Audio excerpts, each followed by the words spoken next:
Hi hello friends, welcome to our channel Soumya Anil's kitchen. ఈరోజు మనం చామగడ్డ పులుసు ఎలా తయారు చేయాలో చూద్దాం.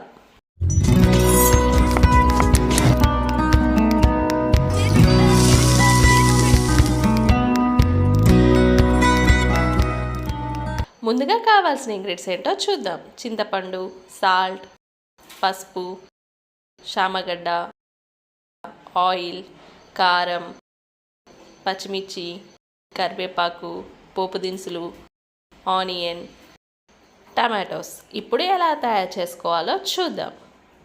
ముందుగా చామగడ్డల్ని తీసుకొని అందులో వాటర్ని యాడ్ చేసుకొని ఫ్రెష్గా వాష్ చేసుకోవాలి ఒక 2 times.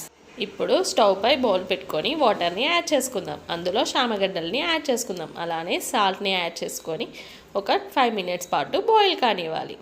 ఇవి మంచిగా బాయిల్ అయ్యాయి. ఇప్పుడు చల్లారించుకుందాం. వీటిని పొట్టు అంతా తీసుకోవాలి. ఇలా తీసుకున్న దాన్ని ప్లేట్లోకి సపరేట్ చేసుకుందాం. ఇప్పుడు నైఫ్తో చిన్న చిన్న పీసెస్ లాగా కట్ చేసుకోవాలి. ఇలా అన్నిటినీ కట్ చేసుకుందాం. ఇప్పుడు చింతపండుని రసాన్ని తీసుకుందాం.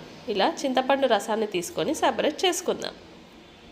ఇప్పుడు స్టవ్ పై కడాయిని పెట్టుకొని ఆయిల్ని హీట్ చేసుకుందాం.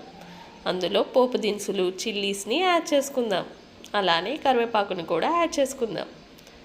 ఆనియన్స్ని కూడా యాడ్ చేసుకొని మంచిగా ఫ్రై చేసుకోవాలి.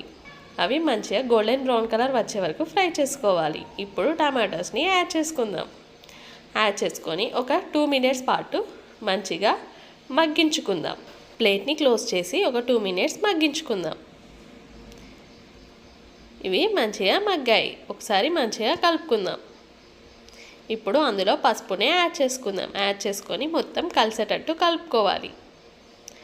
ఇలా మంచిగా కలుపుకుందాం. ఇప్పుడు మనం తీసి పెట్టుకున్న రసాన్ని ఇందులో యాడ్ చేసుకుందాం. అలానే కారం, సాల్ట్ని కూడా యాడ్ చేసుకుందాం.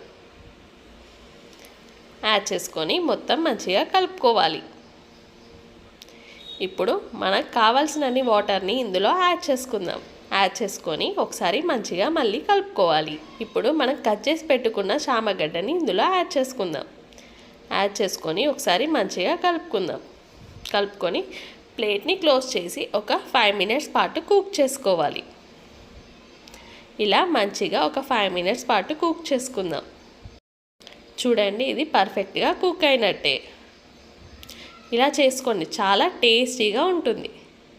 ఇప్పుడు సర్వింగ్ బౌల్లోకి తీసుకొని సర్వ్ చేసుకోవడమే. అంతే, మన ఎంతో టేస్టీ అయిన చామగడ్డ పులుసు రెడీ. ఈ రెసిపీ మీ అందరికీ నచ్చింది అనుకుంటున్నాను. ఇలాంటి రెసిపీస్ కోసం మన ఛానల్ని షేర్, లైక్, సబ్స్క్రైబ్ చేయడం మర్చిపోకండి. మరొక కొత్త వంటకంతో మళ్ళీ కలుద్దాం. Thanks for watching.